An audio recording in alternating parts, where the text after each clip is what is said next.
안녕하세요. 이야기로 이해하는 수학의 원리, 수학으로 푸는 세상의 비밀의 MC 김수현입니다. 안녕하세요. 일상 속 수학 이야기를 재미있게 풀어드릴 수학 스토리텔러 박경미입니다. 교수님, 제가 이렇게 수학 프로그램을 진행하고 있잖아요. 그래서 주변에서 많이 하는 질문이 어떻게 하면 재미있게 그리고 수학을 잘할 수 있겠냐라는 것이거든요. 예, 수학을 잘할 수 있는 비법 같은 게 있는 것 같지는 않은데요. 네. 우선 관심을 가지는 것이 가장 중요할 테고요. 네. 관심을 가지려면은 또 수학과 놀아봐야 되죠. 수학과 논다. 뭐 운동을 하고 게임을 하고 노는 건 아닐 테고 조금 가까이 지내면서 몰입할 수 있는 것, 뭐 이렇게 해석할 수 있을까요? 그렇죠. 수학을 가까이 느끼고 몰입하려면 우리 주변에 있는 여러 현상에서 수학적 원리를 이해하는 게 중요하지요. 무슨 말인지 알 것 같아요. 저도 그동안 교수님께서 이 생활 속에 수학 이야기들 많이 풀어주셨잖아요. 그래서 길을 가다가 익숙한 딱 장면들을 보면 생각을 하거든요. 복습도 하고, 이 맨홀 뚜껑이죠. 맨홀 뚜껑이 원의 지름이 똑같기 때문에 동그란 모양으로 했고, 또 축구를 하다 딱 공을 보면 저건 깎은 정 20면체야. 그리고 복권 앞에 딱 복권집 앞에 지나가다가 복권을 보면 저 1등 할 확률이 얼마였더라? 이렇게 계산을 하게 되더라고요. 굉장히 바람직한 네. 현상인데요. 맞아요. 수학을 어떤 시험을 위해서 공부하는 과목이다. 혹은 딱딱한 학문이다.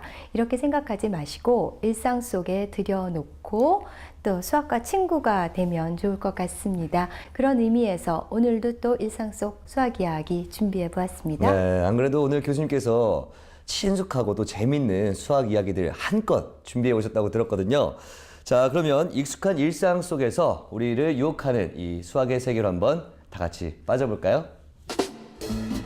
어린 시절 지도 위에 색칠놀이를 했던 기억 누구나 가지고 있을 텐데요. 알록달록 색칠놀이를 하며 드는 궁금증은 없었나요? 지도를 색칠할 때 서로 인접한 곳은 다른 색으로 칠하는 것이 보통이겠죠. 같은 색으로 칠하면 두 곳의 경계가 구분이 되질 않을 테니까요. 사실 이 즐거운 색칠놀이엔 아주 신기한 수학 원리가 숨겨져 있습니다. 그렇다면 우리나라 지도를 색칠할 때 인접한 도를 각 도가 선명하게 구별되도록 다른 색으로 칠하려면 최소한 몇 가지의 색이 필요할까요? 네, 즐거웠던 어린 시절에도 이 수학 문제들이 들어있을 수 있었군요. 그렇죠. 이 문제는 그냥 놀이 같아 보이기는 하는데 네. 이건 엄연한 수학 문제입니다. 드모르간이라는 수학자가 있는데요. 네. 아마 중고등학교 때 드모르간의 법칙 이런 거 혹시 기억하실지 모르겠는데 그 드모르간의 제자 중에 한 사람인 구드리가 1852년 제안한 문제예요. 네.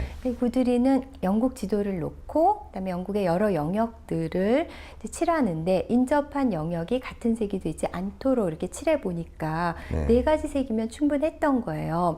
그러면서 이제 또 생각을 좀 펼쳐나가게 된 거죠. 혹시 다른 모양일 때, 그 다음에 영역 구분이 또 다양한 방식으로 이루어질 때도 네 가지 색이면 충분할지가 궁금해서 네. 스승인 드모르간한테 이제 문의를 한 거죠.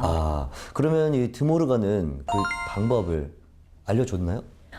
근데 이게 쉬운 문제가 아니었어요. 그래서 드모르간도 고민을 하다가 당시 영국의 또 다른 대수학자인 해밀턴한테 편지를 썼어요. 네. 근데 그 편지가 지금까지 남아있고 또 그 편지를 통해서 전 세계에 알려져서 유명해지게 되었죠. 네, 그러니까 이 사색 문제가 인접한 지역의 색깔을 다르게 칠했을 때 최소한 필요한 색깔이 사색, 네 가지 색이다라는 것을 증명하는 거죠. 예, 여기 지금 미국 지도가 있는데요. 50개의 주와 그다음에 하나의 특별주 워싱턴 DC가 있는데 보시면은 인접한 주들이 다 다른 색으로 칠해져 있죠. 네. 그런데 지금 네 가지 색이면 충분했어요. 이 문제가 제기되고 나서 얼마 되지 않아서 5가지 색이면 충분하다. 그런 게 증명이 됐는데 네 가지 색에 대한 증명은 쉽게 이루어지지가 못했어요. 그래서 많은 수학자들이 이 사색 문제를 해결하려고 도전했다라는 얘기를 들었어요. 예, 그 도전했던 또 대표적인 수학자 중 한 사람이 독일의 헤르만 민코프스키라는 분인데요. 네. 그분은 이제 이거는 삼류 수학자들이라 하는 문제다. 네. 왜냐하면 좀 어린이 놀이같이 보이잖아요. 네. 그러면서 내가 하면 며칠이면 증명한다 하고 호언장담을 했는데 며칠 동안 이 문제를 연구해 보고는 얼굴이 사색으로 변했어요. 그러면서 이게 절대 만만한 문제가 아니다. 그리고 자신의 오만을 좀 반성하기도 했다고 하네요. 그렇다면 이 인접한 지역에 다른 색을 칠했을 때 최소한 몇 가지 색이 들어가야 하는지 이거에 대해서는 아직까지 밝혀지지 않았다 이런 말씀인가요? 아니요, 증명이 됐습니다. 1976년에요. 미국 일리노이 대학의 아펠과 하켄이라는 분이 네. 증명을 했는데 조금 다른 방식으로 접근을 했어요. 이게 지도가 어떤 모양이냐, 그 다음에 영역 구분이 어떤 방식으로 돼 있느냐에 따라서 네. 모든 경우들을 나열해 보니까는 1936가지가 된 거예요. 그래서 이제 그것들을 확인해낸 거죠. 1936가지요. 그 일일이 다 칠하려고 하면 시간이 엄청 오래 걸릴 것 같은데요. 예, 그래서 인간이 일일이 그 각 경우들을 확인해 보지는 못했고요. 네. 컴퓨터를 돌려서 증명을 했는데요. 컴퓨터를 장장 1200시간 동안 연속해서 돌려서 네 가지 색이면 충분하다는 것을 증명해냈습니다. 그럼 결국 이 사색 지도, 이 인접한 지역의 색깔이 최소 4가지다의 답은 4가지 색이었네요. 그렇죠. 그래서 처음에는 이것이 이제 사색 문제였죠. Four color problem이었는데 결국 이게 증명이 됐기 때문에 사색 정리, Four color theorem이 됐죠. 그러니까 정리, theorem이라고 하면은 확증된, 그러니까 참임이 증명된 그런 성질이기 때문에 이제 사색 문제에서 사색 정리로 바뀌는데 120년이 걸렸던 거죠. 네. 그럼 이 사색 정리 다시 한번 우리 화면으로 정리를 해보도록 할까요? 우리나라 지도를 사색으로 칠해볼까요? 사색만으로도 인접한 도의 색이 겹치지 않게 각 도가 선명하게 구별되도록 색칠이 가능하죠.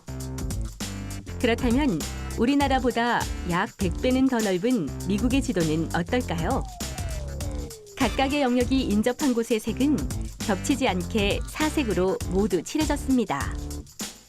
어떠세요? 알록달록 지도를 빛나게 하는 사색의 신비. 정말 놀랍죠? 네, 시청자 여러분들도 우리 자녀들과 함께 집에서 지도 색칠하면서 이게 사색 문제를 내가 풀었다 이렇게 해보는 것도 참 좋을 것 같습니다. 근데 이 사색 정리가 아직도 논란이 되고 있다고 하더라고요. 예, 논란을 일으키는 이유는 이게 컴퓨터를 이용해서 증명했기 때문이에요. 네. 사실 수학의 다른 정리들은 다 인간의 두뇌를 이용해서 증명을 하는데 여기서는 수많은 경우들로 나눈 다음에 컴퓨터로 확인하는 방식으로 증명을 했기 때문에 이것이 증명된 것으로 받아들여야 하는지에 대한 논란이 있는 건데요. 컴퓨터가 오작동을 했을 리는 없지만은 그걸 풀어보는 과정에서 오류를 일으켰을 가능성도 없지는 않은 것이고요. 그래서 여전히 사람들이 이 정리의 증명을 좀 받아들이기 어려워하는 면이 있어요. 그래서 인간의 두뇌를 이용해서 좀 우리가 우아한 방식으로 증명을 한다고 하는데 우아한 증명이 나올 날을 기다려 보겠습니다. 네, 이런 논란에도 불구하고 사색 문제를 해결하려는 우리 인간의 이 투지, 정말 대단한 것 같습니다. 자, 일상 속 수학, 사색 정리에 대해서 알아봤고요. 이번에는 아주 익숙한 물건이 여러분들을 기다리고 있다고 합니다. 화면으로 만나보시죠. 복사지 중 가장 흔하게 사용되는 A4 용지. 혹시 그 규격을 알고 있나요? A4 용지는 가로 210mm, 세로 297mm인데요. 그럼 여기서 드는 궁금증. A4 용지는 왜 이렇게 복잡한 규격을 갖게 됐을까요? 네, 생각을 해보니까 사실 A4 용지 2:3 아니면 3:4 이렇게 깔끔한 비율로 할 수 있는데 굳이 210, 297 이렇게 복잡하게 만들었네요. 그렇죠. 210mm, 297mm. 네. 그런데 이거는 치밀한 계산의 결과예요. 그래요? A4 용지의 가로 세로 규격에는 수학의 원리 그리고 또 경제의 논리가 농축되어 들어있는 거죠. 그나저나 그 A4 용지의 규격이 언제 어디서 제정되었는지 알고 계신가요? 그거는 제가 또 알아보니까 국제표준화기구죠. ISO가 1975년에 독일의 종이 규격을 이렇게 따와서 참고해서 만들었다 이렇게 나와 있더라고요. 원지인 A0를 반 접으면 A1, 또 반 접으면 A2 뭐 이렇게 해서 A4까지 규격을 정했다 이렇게 저는 봤거든요. 예, 맞습니다. 그러니까 A0에서 시작해서 반으로 자른 게 A1, 네. A2 이렇게 해서 이제 4번 자르게 되면은 A4가 되는 거죠.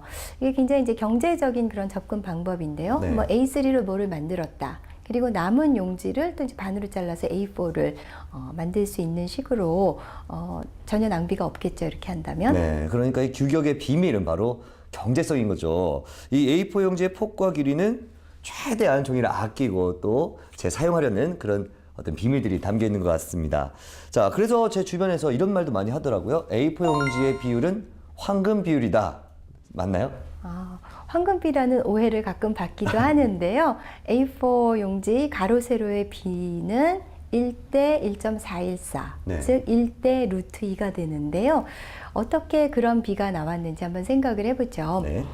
우리가 이제 복사를 할 때요, 같은 크기로 복사를 하기도 하지만 어떨 때는 A4를 A3로 확대 복사하기도 하고 또 A3를 A4로 축소 복사하기도 하죠. 그렇다면은 어떤 게 성립해야 되냐 하면은요, 가로 세로의 비가 일정하면 되겠죠. 그렇지 않다면은 이제 종이가 뭐 남을 수도 있고 좀 모자랄 수도 있으니까는요.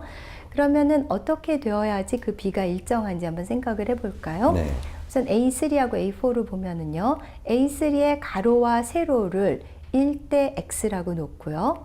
그 다음에 그것을 이제 반으로 자른 A4의 규격은 그럼 가로 세로가 어떻게 되냐면 2분의 X와 1이 되죠.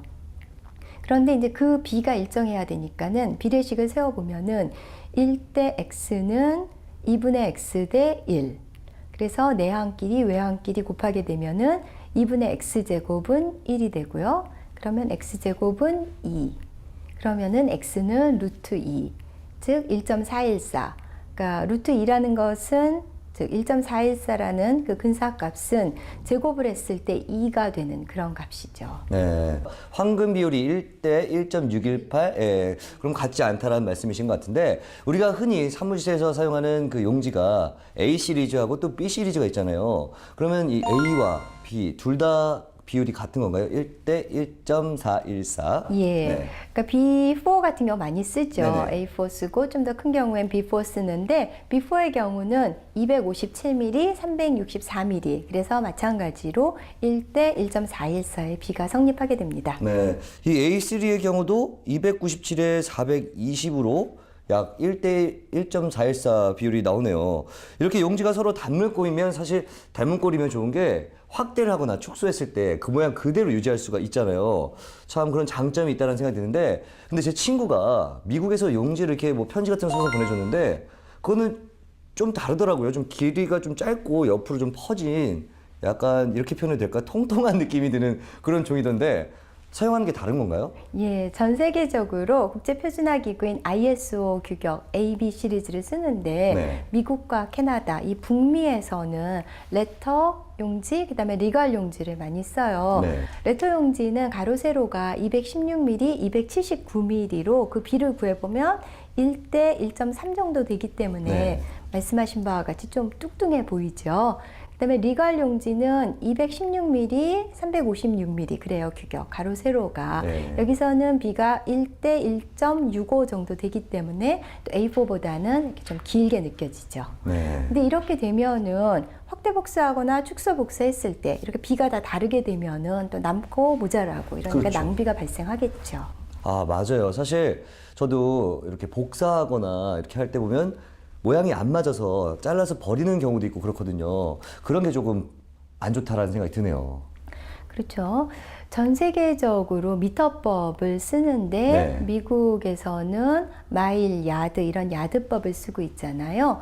근데 이 ISO의 AB 시리즈는 그냥 정해진 것이 아니라 자원을 효율적으로 이용하자는 그런 기능주의적인 사고의 결과이고 네. 또 실용성을 추구하는 그런 이유 있는 비이기 때문에 미국에서도 이 AB 시리즈에 동참해 주는 게 좋지 않을까 하는 생각을 해봅니다. 네. 종이는 가볍지만 그 속에 들어있는 수학의 원리는 정말 가볍지 않은 것 같습니다.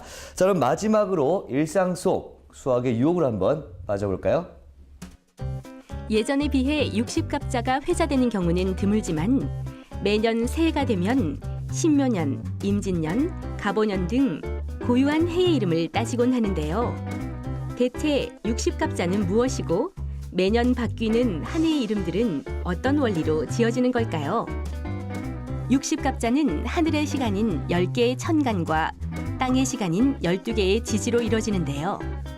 하늘의 시간인 천간은 갑을 병정, 무기경신, 임계, 인간을 이롭게 하는 지지는 자축인묘, 진사오미, 신유수레를 뜻합니다. 이제 하늘의 시간인 십간과 땅의 시간인 십이지를 조화시켜 볼까요?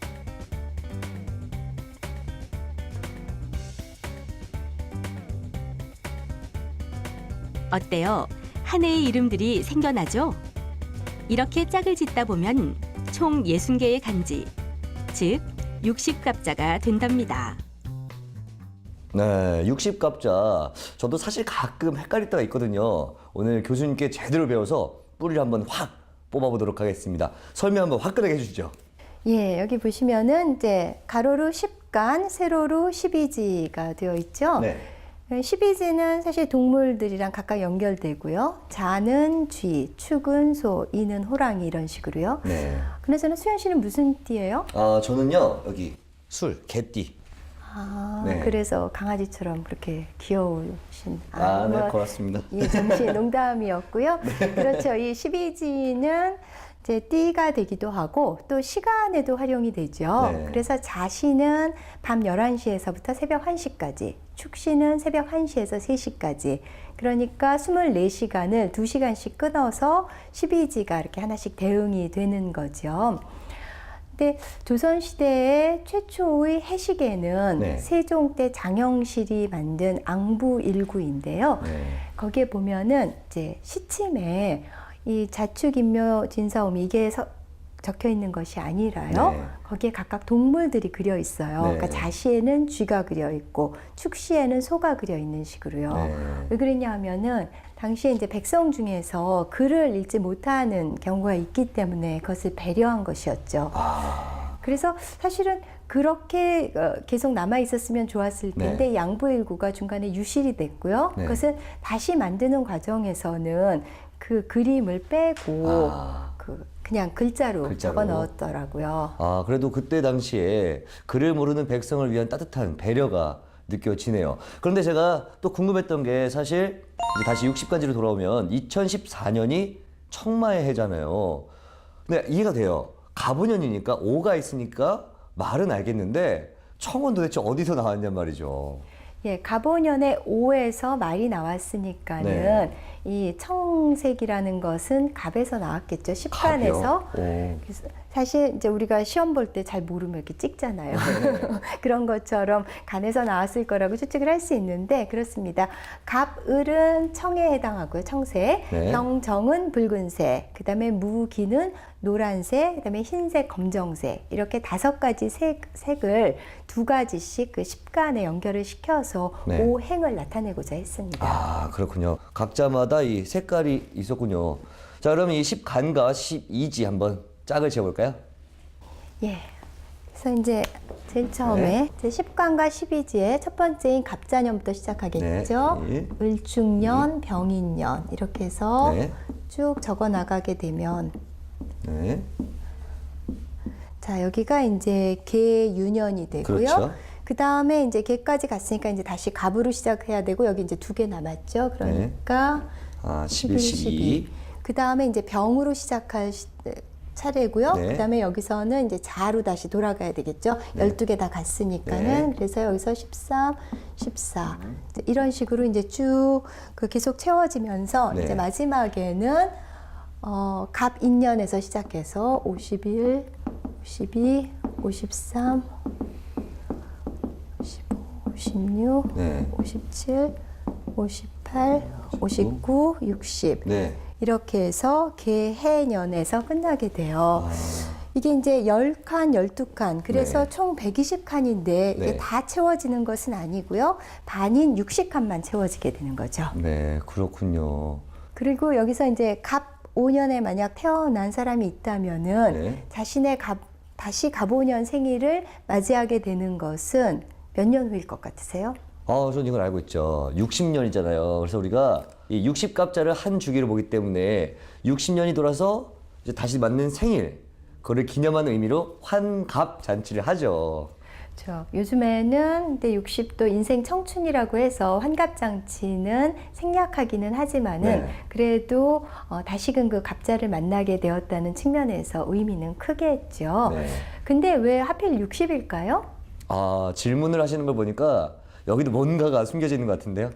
예, 10간 12지, 10과 12의 최소 공부의 수가 60이기 때문인데 네. 혹시 학창시절 배웠던 그 최소 공부의 수 기억하고 계세요? 기억하고 있죠. 공배수가 공통의 배수잖아요.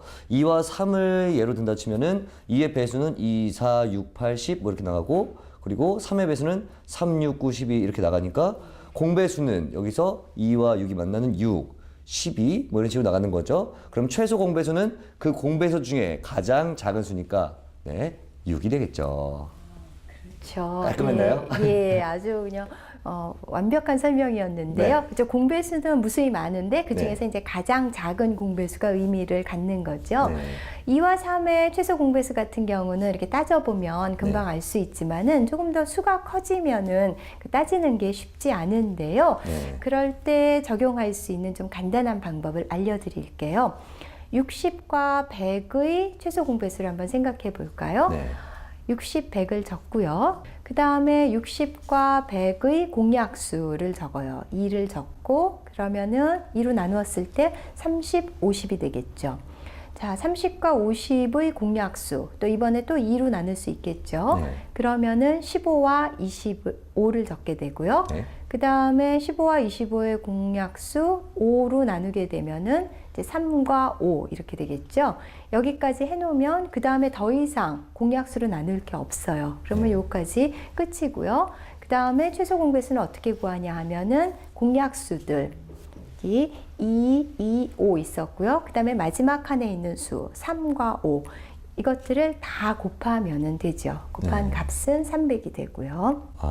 또 이렇게 설명을 해주시니까 재밌는 것 같은데요. 10과 12의 경우도 이제 마찬가지 방식으로 할 수 있죠. 네. 10과 12 놓고 그 다음에 그 기호를 쓰고 네. 10과 12의 공약수 2부터 쓰게 되면은 이제 5, 그 다음에 10이니까 6. 네. 5와 6의 공약수는 더 이상 없죠. 그러니까 2 곱하기 5 곱하기 6인 60이 바로 최소 공배수가 되죠. 이제야 이해가 확실하게 되네요. 근데 생각해보니까 제가 학창시절에 이 10간을 이용해서 국사 연대를 좀 외우곤 했었거든요. 좀 그게 잘 외워지고 싶기도 해서. 10간, 이건 이제 10을 주기로 해서 돌아가니까는요. 예를 들어서 갑으로 시작하는 해는 네. 끝자리가 4예요. 네. 중요한 그런 연대를 한번 기억을 되살려 보면은 네. 갑신정변 1884년이죠. 네네. 그다음에 갑오경장 1894년. 네. 그렇죠? 그러면은 이제 을로 시작하는 해는 끝자리가 5가 되겠죠. 네. 그래서 1895년에 을미사변, 그 다음에 1905년에 을사조약. 이렇게 되니까는 이제 을로 시작하는 해는 다 끝자리가 5다. 이렇게 생각하면 되겠고, 마찬가지로 병정무, 기경신, 임계도 끝자리가 6, 7, 8, 9, 0, 1, 2, 3이라고 생각하고 국사 연대를 외우면은 좀 쉽겠죠? 네, 국사연대를 외울 때 어려움이 있는 분들 이 60갑자를 활용하면 좋을 것 같습니다. 오늘 수학으로 푸는 세상의 비밀과 함께한 시간 어떠셨나요? 실생활에 적용되는 수학 이야기와 함께하다 보니까 시간이 정말 빠르게 지나가는데요. 지금 이 순간에도 일상 곳곳에 숨은 재미있는 수학 문제들이 여러분들을 기다리고 있습니다. 지금부터 일상 속 수학의 유혹에 마음껏 빠져보는 건 어떨까요? 그럼 저희는 다음 주에 다시 찾아뵙겠습니다.